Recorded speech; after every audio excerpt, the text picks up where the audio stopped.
Islamic academy of communication arts के Adobe Photoshop CS2 beginners level के certificate course का ये लेसन नंबर 2 है। लेसन नंबर 2 हमारा basic knowledge of Adobe Photoshop components का lesson है, यानी इसमें एडोबी फोटोशॉप के कंपोनेंट्स के मुतालिक हमने तफसील से मालूमात हासिल करनी है।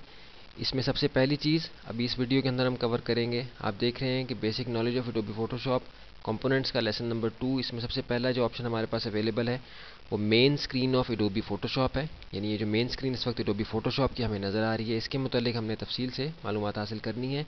इसको समझाने के लिए आपके पास एक JPEG फाइल आपकी CD पे मौजूद है, जो एडोबी फोटोशॉप का जो इंटरफेस है उसके मुतालिक सारी मालूमात उसके अंदर है, हर चीज़ का नाम, उसकी लोकेशन बताई गई है, लेकिन फिर भी हम इस वीडियो के अंदर उसको दोबारा से देख लेंगे।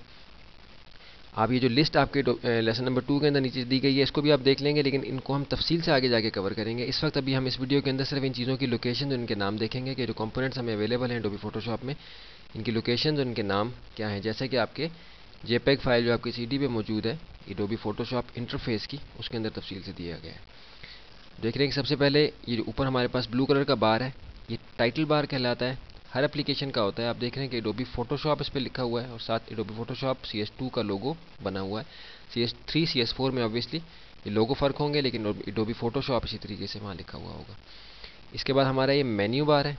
मेन्यू बार में file, edit, image, layer, select, filter, view, window, help वगैरह की ऑप्शंस हैं और आगे इनके ड्रॉप डाउन मेन्यू के अंदर मज़ीद ऑप्शंस अवेलेबल हैं, जैसे कि हर एप्लीकेशन में होती हैं और उसकी वेरिएशन थोड़ी मुख्तलिफ होती है, इसके इस्तेमाल मुख्तलिफ होते हैं, एप्लीकेशंस के लिहाज से वेरी करते हैं। तो एडोबी फोटोशॉप में भी इसके इस्तेमाल मुख्तलिफ हैं और इनको हम इंशाल्लाह आगे जाके तफसील से देखेंगे कि जो हमारे इस कोर्स से मुतल्लिक ऑप्शन इस मेन्यू बार के अंदर अवेलेबल है। इसके बाद जो हमारे पास ये बार है ये ऑप्शन बार कहलाता है। ऑप्शन बार का बराह रास्त ताल्लुक आपके टूल्स के साथ होता है। यह आपका टूल बॉक्स है, टूल बॉक्स के अंदर जो टूल्स अवेलेबल हैं इनको इस्तेमाल करने के मुतल्लिक जो ऑप्शंस हैं वो हमारे ऑप्शन बार के ऊपर अपीयर होती हैं।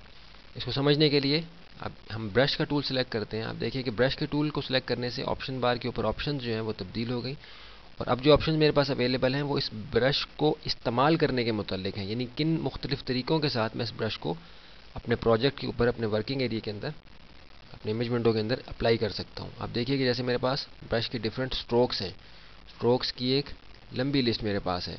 इन स्ट्रोक्स को एडजस्ट, इसके मोड को एडजस्ट करने के लिए ऑप्शंस हैं, इसकी ओपेसिटी है, इसकी फ़्लो है, इसी तरह बाकी तमाम टूल्स की भी डिफरेंट ऑप्शन हमारे पास अवेलेबल हैं। आप देख रहे हैं कि हर टूल को इस्तेमाल करने के मुख्तलिफ तरीके कुछ मिलते जुलते हैं, लेकिन उनकी एप्लीकेशन के लिहाज से वो डिफरेंट होते हैं। आप देखिए कि जैसे शेप्स, मुख्तलिफ शेप्स हैं, आगे शेप्स की एक लिस्ट हमारे पास आ जाती है अगर हम देखते हैं तो ये सारी चीज़ें ऑप्शन बार के अंदर आती हैं इन टूल्स के मुतालिक। यानी ये टूल्स का एक मुख्तसर सा जो खुलासा है वो हमारे टूल बॉक्स के ऊपर है और इनकी एक बहुत बड़ी तफसील जो है वो ऑप्शन बार के ऊपर टूल को सिलेक्ट करने के बाद उस टूल से मुतल्लिक जो ऑप्शन है उनकी शक्ल में अवेलेबल हमें होती है। इसके बाद हमारा ये जो ग्रे एरिया आपको नज़र आ रहा है ये फ़ोटोशॉप का डेस्कटॉप कहलाता है। इसमें हम एक वक्त में कई इमेजेस खोल सकते हैं और अपने प्रोजेक्ट पर काम करने के लिए हमने कई इमेजेस खोले हुए हैं, उनमें से हम कंटेंट्स ले रहे हैं या उनके अंदर हम कंटेंट्स डाल रहे हैं, तो एक वक्त में कई विंडोज़ हमारे इस ग्रे एरिया के अंदर खुली हुई होती हैं। इस वक्त सिर्फ ये एक विंडो आपके सामने आपको नज़र आ रही है। इसके बाद हमारी ये जो विंडो जिसके अंदर हमारा ये इंट्रोडक्शन लिखा हुआ है Islamic academy of communication arts का, इसको इमेज विंडो कहते हैं। ये डिफरेंट इमेजेस जो हम खोलते हैं इसी तरह विंडो की शक्ल में वो आते हैं और इसके आप देख रहे हैं कि इमेज का साइज़, ये स्केल आपके सामने इसका आ रहा है कि कितने इंच बाय कितने इंच का ये इमेज का विंडो है, यानी इमेज का साइज़ कितना है। इसके बाद ये इमेज विंडो के ऊपर आप देख रहे हैं कि ये इमेज विंडो का जो टाइटल बार है इमेज टाइटल बार कहलाता है। अगर ये इमेज हमने इस पोजीशन में जैसे आपके सामने है तो ये टाइटल बार इमेज विंडो के ऊपर होगा।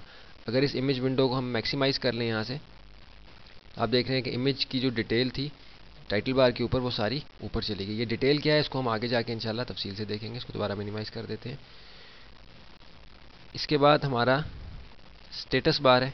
आप देख रहे हैं कि ये नीचे स्टेटस बार है, इमेज का स्टेटस बताता है। अगर इसको हम इमेज को बड़ा कर लें तो स्टेटस बार नीचे चल जाता है। फोटोशॉप 7 वगैरह के जो वर्जन्स थे इसके अंदर स्टेटस बार नीचे ही रहता था, इमेज विंडो आप चेंज करते थे, लेकिन अभी जब हम इमेज को छोटा करते हैं तो स्टेटस बार भी उसके साथ अपनी पोजीशन को चेंज कर जाता है। इसमें इमेज के मुतालिक मालूमात होती हैं, इन मालूमात की भी एक लिस्ट है हमारे पास कि हम किस किस्म की मालूमात इमेज से के मुतालिक लेना चाहते हैं। अमूमन जो है इमेज साइज़ के बारे में लोग कॉन्शियस होते हैं, इसलिए इमेज साइज़ की ही सेटिंग डिफ़ॉल्ट में दी जाती है ताकि इमेज को पे काम करते हुए उसका साइज़ आपके सामने आए और आपको पता हो कि आपका इमेज का साइज़ कितना बड़ा हो गया। क्योंकि अगर वेब के लिए हम काम करते हैं तो हम साइज़ कॉन्शियस रहते हैं, हर लम्हा के हमें पता हो कि हमारा इमेज इतना बड़ा ना हो जाए कि साइट पे अपलोड या डाउनलोड करते हुए किसी किस्म की परेशानी हो।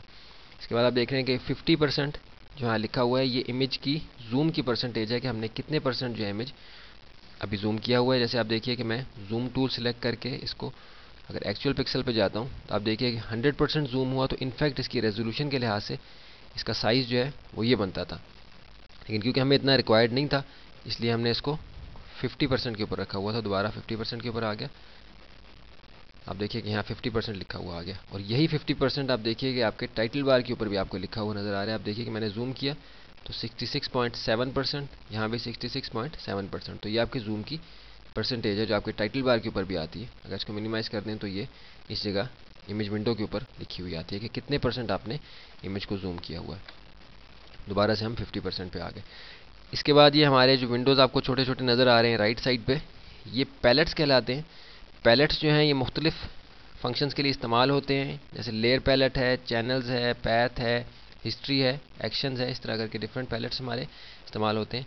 इस कोर्स के अंदर जो हमने पैलेट इस्तेमाल करने हम उनको रहने देंगे और बाकी सारे पैलेट्स को हम स्क्रीन से गायब कर देंगे ताकि हमारा वर्किंग एरिया ज़्यादा हो जाए और हम आसानी के साथ उनको समझ सकें। क्योंकि बिगनर्स लेवल का कोर्स है इसलिए सारे पैलेट्स में से गुजरना ज़रूरी नहीं है, क्योंकि हम इन कामों को इस तरीके से करेंगे कि इन पैलेट्स के बगैर भी हम उन कामों को कर सकें। क्योंकि डिटेल से अगर सारे पैलेट्स के अंदर जाएंगे तो फिर कोर्स लंबा हो जाएगा। हमने यहाँ टू द पॉइंट चलना है और आपको इस कोर्स के आखिर में इस काबिल बनाना है कि आप हर किस्म की असाइनमेंट्स खुद से कर सकें, वो आपकी प्रोफेशनल असाइनमेंट्स हों, अपने लिए आप करें, अपने बिजनेस के लिए करें, या वो आप अपनी जॉब से रिलेटेड किसी प्रोजेक्ट के लिए कर रहे हों, तो आपको किसी किस्म की मुश्किल पेश ना आए।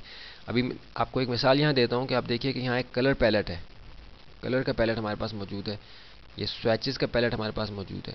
अब देखिए कि इन दोनों पैलेट्स को, स्टाइल्स को भी इसलिए हमने डिस्कस करते हैं क्योंकि लेयर स्टाइल्स के अंदर हम स्टाइल्स के पैलेट को भी समझ लेंगे तो स्टाइल के पैलेट का भी हमें मकसद ख़त्म हो जाएगा इसको यहाँ रखना, क्योंकि हमारे पास स्टाइल्स की जो आप देखिए कि मैं लेयर के ऊपर डबल क्लिक करता हूँ क्योंकि ये लेयर लॉक्ड थी इसलिए बनी हुई। हमारे पास यहाँ लेयर स्टाइल्स का एक विंडो है, इसको हमने तफसील से जाके आगे देखना है, जिसके अंदर इन स्टाइल्स को हम क्रिएट करते हैं। इसके मुतालिक अभी आप गौर से ना देखें क्योंकि सिर्फ मैं आपको बता रहा हूँ कि हम क्यों पैलेट्स को यहाँ से ख़त्म कर देंगे, इसलिए क्योंकि उन पैलेट्स के बगैर हम काम करना भी सीख लेंगे, बराह रास्त काम करना। ये जो एक शॉर्ट फॉर्म है काम करने की, इसको हम इसलिए ख़त्म कर देंगे, सिर्फ वो पैलेट्स रहने देंगे जो इंतहाई ज़रूरी हैं, जिनको समझना ज़रूरी है। आप देखिए कि स्टाइल्स, आपके सामने स्टाइल्स लिखा हुआ है, ये भी स्टाइल्स का पैलेट है, ये ऑलरेडी बने हुए स्टाइल्स हैं, लेकिन हम इसको इसलिए बंद कर देंगे क्योंकि हम यहाँ से इस लेयर स्टाइल के विंडो से, लेयर स्टाइल का जो डायलॉग बॉक्स है, इससे हम स्टाइल्स को क्रिएट करना सीख लेंगे। इस कोर्स के आखिर में हम स्टाइल्स को क्रिएट करना सीख चुके होंगे, इसलिए हमें स्टाइल्स के पैलेट की ज़रूरत नहीं होगी। इसको कैंसिल कर देते हैं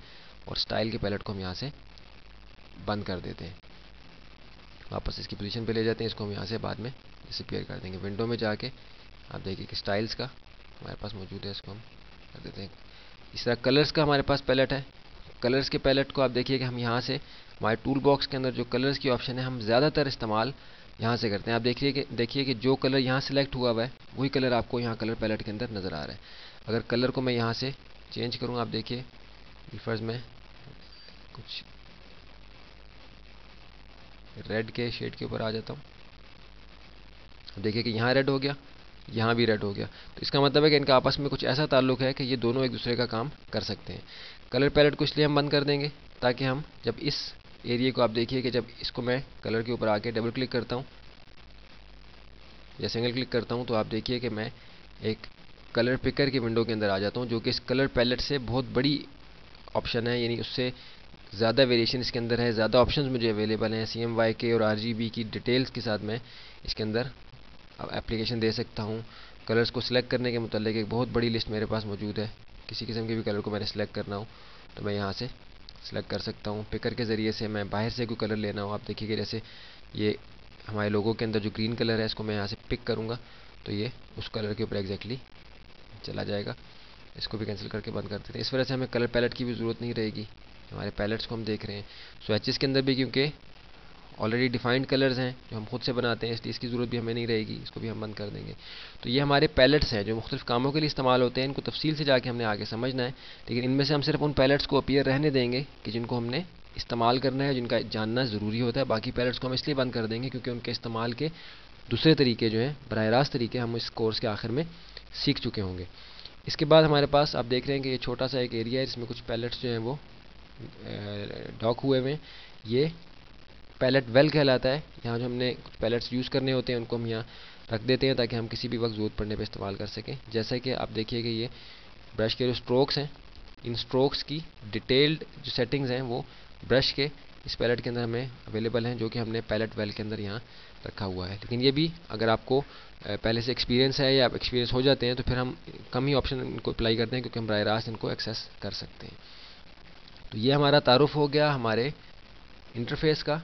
हमारा जो मेन स्क्रीन है एडोबी फोटोशॉप का, लेसन नंबर 2 की पहली ऑप्शन हमने कवर कर ली है। अब हम चलते हैं अपने अगले ऑप्शन की तरफ और उसको देखते हैं कि उसमें हमने क्या चीज़ सीखनी है।